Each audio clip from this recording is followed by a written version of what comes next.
Jeans প্যান্টে কেন থাকে এই ছোট্ট পকেট? রোজই পরেন, তাও 99% লোকজনই জানেন না যে জিন্স প্যান্ট সেখানে একটা পকেটের উপর আর একটা ছোট্ট পকেট থাকে। কিন্তু কেন থাকে সেটি বেশিরভাগ লোকজনই জানেন না।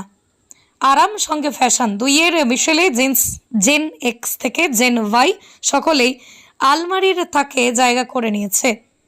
আঁটো সাঁটো ন্যারোই হোক বা ঢিলে ঢালা কার্গো, সারা বছর ধরেই পরার জন্য প্রচুর লোকের পছন্দ জিন্স।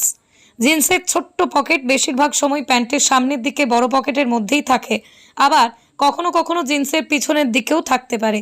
এই ছোট্ট পকেট সাধারণত কোনো জিনিসপত্র রাখা যায় না। তাহলে কেন থাকে এই ছোট্ট পকেট? মোবাইল হোক বা পার্স, কোনো কিছুই রাখা যায় না এই ছোট্ট পকেটে। তাহলে কেন এই জিনিস রাখার জন্য বানালো এই পকেট? আসলে এই ছোট্ট পকেটের উৎপত্তি জিন্সের জন্মলগ্নের সময়। এই ছোট্ট পকেটকে বলা হয় ওয়াচ পকেট বা ফব পকেট। সেই সময় ঘড়ি হাতে পরার চল শুরু হয়নি, ছোট ঘড়ির পকেটে রাখা হতো।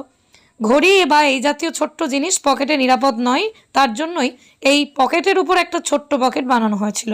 তবে বর্তমানে ঘড়ি আর পকেটে রাখা যায় না, কিন্তু 150 বছরের পুরনো ফ্যাশন আজও তাল মিলিয়ে চলছে। পাথারকান্দির পশ্চিমে থাকা বিভিন্ন গ্রামের জন্য একটি সুখবর। আপনার ঘরকে ফার্নিচার দিয়ে সাজিয়ে তুলবেন? তাহলে আর চিন্তা নেই, চলে আসুন আপনাদের সকলের সুপরিচিত লক্ষ্মীপুর বাজার স্থিত জান্নাত ফার্নিচারে। আমাদের এখানে ঘর সাজানোর যাবতীয় সব ধরনের ফার্নিচার পাওয়া যায় অতি সুলভ মূল্যে। তাই দেরি না করে আজ যোগাযোগ করুন প্রোপাইটার জামিল জান্নাত ফার্নিচারে। বিস্তারিত জানতে ফোন করুন 6000327983।